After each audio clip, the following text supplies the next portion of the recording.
What were your thoughts when Ryan approached you with this project? And how did he convince you to come on board? It took a while. I was superstitious that I completed the last Rocky. It was a miracle. It turned out well. Rocky Balboa. Rocky says goodbye to the audience. And I said, that's it. Don't push it anymore. And 8 years later, a young man knocks on my door and he wants to open it up. And I thought, oh, God, people are going to think this is just about money and no one's going to believe it's real. It's going to be Rocky 7. They won't call it Creed. Sure enough, they call me Rocky 7. But this guy goes away and he comes back, the director, Ryan Coogler, and he wins all these awards. And I realized he can make a movie. He really is not just talk. And then my agent started on me and he's hammering. He said, Sly, please, I'm telling you. I go, but I don't want to get sick. I really don't. And he says, just go with it. So when I saw the kid's passion, yeah, I trust him. And similar in a way, Adonis knocks on Rocky's door and has to convince him to come on board with him. What does Rocky see in him that makes him want to help him?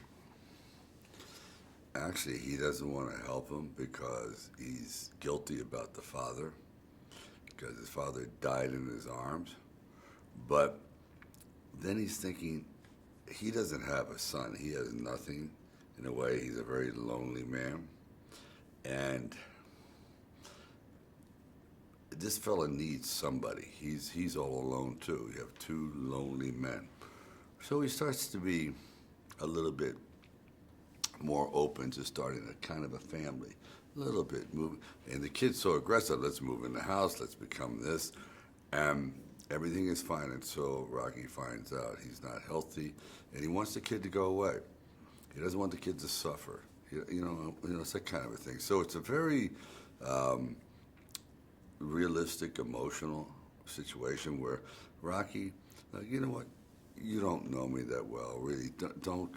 Don't get involved in my life anymore. I don't want you to see what's going to come. So I've been through this before with my wife. You don't want to see what's going to happen. It's not pretty.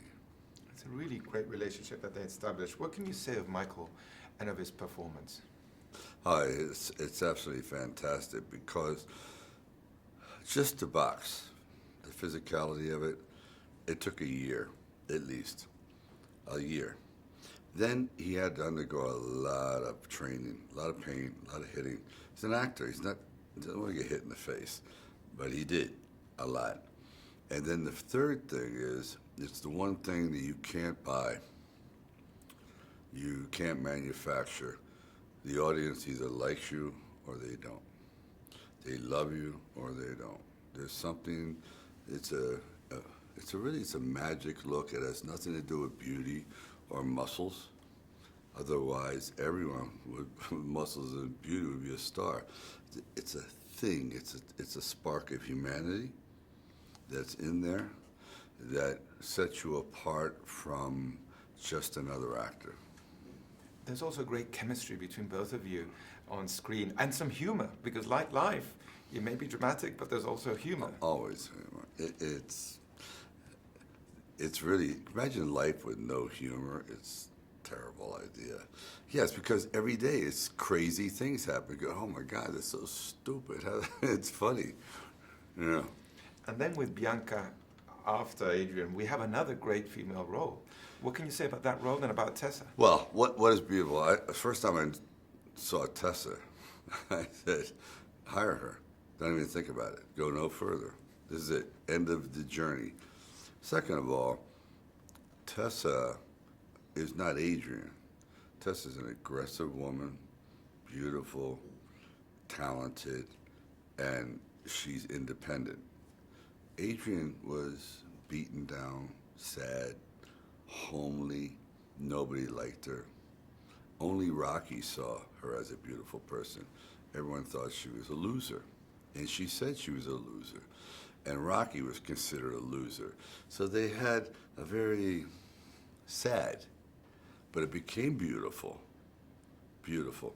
These two, Adonis, they're young, they're vital, which is what they represent the people today, what the young people are like today, much more aggressive, much more savvy. You know, it's technological things and wanting to be something. So he speaks to the people today more than I do. I never would have gotten this audience. This is a different audience. My daughters want to see this. They didn't want to see Rocky Balboa. The city of Philadelphia is almost another character in the movie. Yeah. Do you agree with that? And did you enjoy working here again? I love Philly because I worked here when I was 16 years old. I worked the docks. I lived on that street where Rocky, I spent a lot of time on those streets. And if I had not been raised here for a few years, I never would have thought of this place. I would have written New York or Chicago, you know, same thing, Boston. But there's something about Philadelphia that's so unique in that it's artistic. It's where our foundation started with our founding fathers, Declaration of Independence. Yet it's a tough city that has not gotten the kind of respect it deserves. It's always in the shadow of New York. See what I mean? So it's an underdog city. That's why the fighters that come out of Philadelphia are very special. They're called Philly fighters, which means they have something to prove. They're tough, real tough.